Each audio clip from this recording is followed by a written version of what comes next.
We will start our previews on the west side of Iowa City. Iowa City West coming off a 35-7 victory over rival City High will face off against Dubuque Hempstead, who's coming off a 42-7 win against Iowa City Liberty last Friday. And this is going to be a good one, Ryan. This one looks, I mean, if it plays out like it should on paper, this one is, it really looks like a toss-up game. Yeah, we talked about this just a little bit, Rob, when we on Monday when we talked about West High football and in the pod. And I mean, obviously we hope they get a win. We hope they keep playing. But both these matchups, and we've talked about this before. We can look ahead a little bit if we want. Not that I think you're right. I think this is a toss-up, but man, it would be really fun to watch them play Dubuque, Hempstead, and Pleasant Valley. Assuming that they could get a win. I just feel like maybe Bettendorf, honestly, and it's crazy to say that because of how good they've been for 20 years, 15, 20 years. But they might be this year a little bit behind those other three teams. But those other three teams in this, and maybe even Bettendorf too, are about as even can be. Because you certainly, when Bettendorf and PV play, you don't expect a lopsided outcome. But I got a chance, I think we talked about this, I got a chance to watch that Hempstead, the first three quarters of Hempstead Liberty on the live stream that Hempstead had. And we talked about them a couple weeks ago, just a little bit, as far as they had as good of a resume as anybody probably on the eastern side of the state. And you, of course, I don't know if I mentioned it that day, but you obviously had to throw Pleasant Valley in that mix, to be 7-0, win over Bettendorf in the regular season. But I really think these teams are really similar as well, Rob. I really do. Like, as I watched the first three quarters of that game, I'm like, this Hempstead team has a real West High feel to it, which I think adds another element to this game that should make it. I mean, not only are they evenly matched on paper, not only do they have some of the same strengths on paper, same statistics, I should say, good offensively, good defensively.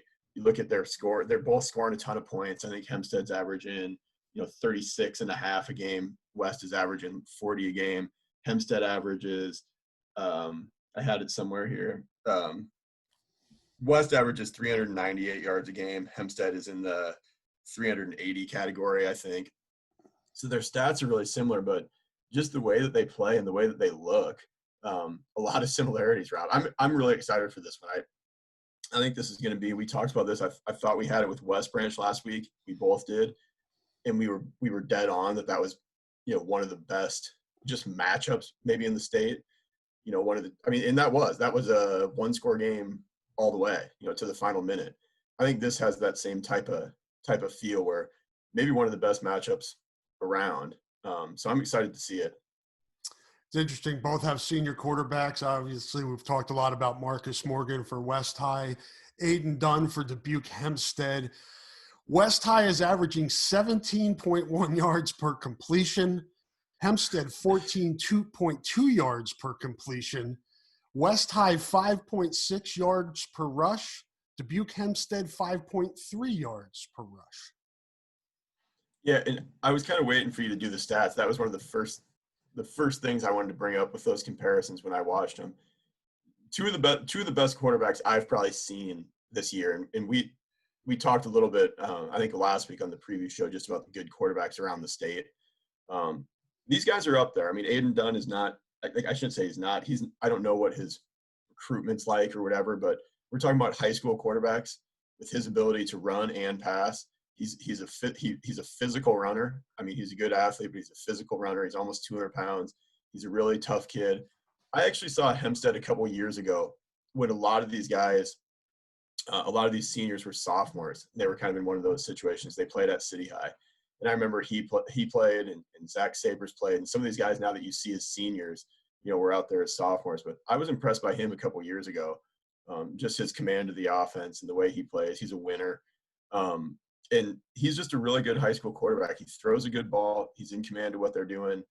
And then he's a really good runner. He's a physical runner. I think he has 550 yards, rushing in 8 games. And I know in some of those games he hasn't had a ton of carries. Obviously, they haven't had to run him. So he's real involved in their run game. I mean, they'll run him. We talked about this with City High a little bit. They'll run him between the tackles. He's not afraid to run there. It's not just all out of scramble situations or whatever, but he's a really good quarterback. Obviously, we've talked a lot about Marcus. They both have senior quarterbacks, and they both have really good senior quarterbacks. Both are completing over 60% of their passes, so they're accurate. Both of them, I think, are good on the lines, Rob, both offensively and defensively, but they don't have those lines, as we've kind of talked about with West. They don't have those lines that blow you away. They don't have a guy that you're going to circle and say, this guy's a first-team All-Stater, or this guy is, going here. I was impressed by Hempstead on both the offensive and defensive line. Both have a lot of really active guys on the line. Offensive line guys that can get out and move. They're going to try to do some different things with that, with offensive linemen that can move. Same thing on the defensive line. Hempstead just has a lot of guys that are in that. I mean, I didn't look at their roster and memorize it up and down, but a lot of guys in that 200 to 220 pound range all throughout their roster that can run, and you can do a bunch of things with guys. I mean, maybe even like 190 to 220 pound range. They can be guards. They can be linebackers. Both their backs are big. Their two running backs that they use a lot, Zach Sabers and Jalen Smith, are both 215-pound kids, probably, without looking at the roster, 220-pound kids. They move. Sabers plays some linebackers. Smith plays they use him on the edge as like a rusher. I think he's their leading sack guy. So just a lot of guys in that really good athletic, with good size that they can move around. And I was really impressed with them on both lines, where they remind me a lot of West, where you look at it and it doesn't jump off the page. They're not averaging 250 pounds a guy up there, but they're active and they can move you. And then they're really active on the defensive line. And then they're solid at the skill positions too. Both those teams. I don't know. I had this pulled up before, and I don't have it in front of me, Rob, but Hempstead has 6 guys with over 100 yards receiving, and I think West has 5. And you just don't see that much, even at the 4A level. You see a lot of teams that have a guy with 40 catches for 600-700 yards, and then a couple more guys with 150 yards. That just tells you that they have a lot of guys that they feel comfortable getting the ball up to. So a lot of similarities offensively and defensively. And I think that makes it, again, even more interesting. Yeah, their senior receiver, Jackson Ostrander, is their leading receiver. He's got 33 receptions for 487 yards and 3 TDs. Graham Goring leads the way for the Trojans with 18 catches for 377 and 8 scores. But you're right. If you look at the statistics, both teams use multiple running backs, quarterbacks spread it around to different receivers. Keeps everybody fresh and keeps the defense on its toes, because you're not sure where the ball's going. Yeah, and I had this week, for if you're a West fan and you haven't watched a bunch of Hempstead or whatever, I'm not going to act like I'm a Hempstead expert by any means, but the guy that really stood out to me, I think, for my capsule this week that I have up on the site right now, our kind of game previews, I have their player to watch as Aiden Dunn. And I would say that he's kind of he's their Marcus Morgan, not just because they play quarterback. Like, if they're going to win, if Hempstead's going to come down here and beat West, Aiden Dunn is going to have to be good. They're not going to come down here and beat them if he throws for 100 yards and has a pick and rushes for 20 yards. They're probably going to need him. He probably doesn't have to have 400 yards of offense. That's what we're talking about. They have a lot of guys around him, but he needs to be good in what he does. Watching that Liberty game, he did a really good job of getting the ball to guys in a position to make plays. And then when they got in the red zone, he ran for touchdown. He just he's their leader. He's in control. When they needed him to make a play, he made a play. So that's kind of what they need him to do, I think. But the guy to really watch out for, their, whatever you want to call it, their X factor, is 9. Zach Sabers. I had to look at the roster. He's just a really good-looking football player. 6'2", 6'3", 220 pounds. They'll use him at running back. He has like 13 or 14 catches, Rob. I think you maybe have the stats in front of you. His receiving yards are better than his rushing yards. They use him in the backfield. They'll hand it to him. He'll line up as their running back. And then defensively, he's just kind of all over the place. I mean, I don't know if he's playing college football. I don't know what that situation is, but you could see him playing tight end at the next level or playing linebacker, inside or outside probably. I was really impressed with the way he ran. He had an interception in that Liberty game I was watching and had a really good return. He's just he's rangy. He can run. You kind of just got to look for how they use him. It'd be interesting to see how they use him against West, especially since West rushed for 230 yards last week. If they get him up in the box on top of a tight end, trying to help take away the running game, or if they, have him trying to spy Marcus Morgan a little bit, which is not. I don't know that anybody wants that job, unenviable job for a high school kid because he's just so athletic. But keep an eye on him. I didn't see them last week. They were comfortably ahead. I think it was 28-0 at halftime. I didn't see him on any pressures. I don't think he has a lot of tackles for loss or sacks, but he's just a guy that you want to watch. He's a really good football player, and on both offense and defense, if you follow him with your eyes, either as a lead blocker or as a linebacker, wherever they have him on defense, you're probably going to be around the ball a lot. He's in the action. He's a really good football player. So I think he's kind of their X factor if you're looking at a guy that not necessarily make a big play as in big yardage, Rob, but that can make something happen on both sides of the ball. I enjoyed watching him on the film the other day. He kind of jumped off, or on the stream the other day, he kind of jumped off. Yeah, he's got 72 carries for 349, 4.8 a rush, 7 touchdowns on the ground. He has caught 12 passes for 252, 21 yards per reception with 2 touchdowns. So yeah, he looks like a guy they like to move around a little bit and maybe look for mismatches with him. And they also have another running back, Jalen Smith, another senior who's rushed 57 times for 373 yards, 6.5 an attempt, and 4 touchdowns on the ground. So again, what we talked about earlier, they're both teams have multiple weapons, and it's not like you focus on one guy, taking one guy away, and you're going to be okay. But right. It seems like you're right. I mean, it all starts with Aiden Dunn, the quarterback. If he has a big day, chances are other guys are going to have a big day right along with him.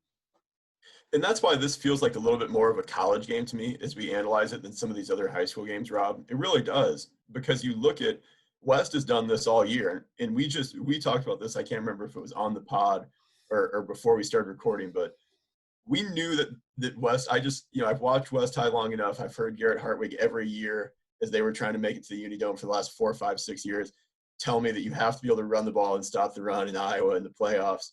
I knew that there was a big running game stat-wise coming for them. I really did. I didn't know that it would be against City High. You don't know what defensive looks you're going to get. But I just knew that there was a game that they were going to, run it 50 times. Because I felt like they've been good in the run game all year. But I don't care how good you are in the run game. If you have Marcus Morgan playing quarterback, you're going to want to give him opportunities to make plays. But they West ran it 37 times for 230 against City High last week. That's a season high in carries, season high in yards, 4 touchdowns is a season high. I kind of felt like one of those games was probably coming. But it feels like a college game a little bit where both these teams can run. They both want to run. Both teams can pass. They both can pass. I mean, it's easy to say, hey, we want to do this. Hempstead's averaging 195 rushing yards a game, Rob, and 191 passing yards a game. So, I mean, they really are split. And then both these teams, I mean, obviously Graham Goring is having a great year. He's got great stats.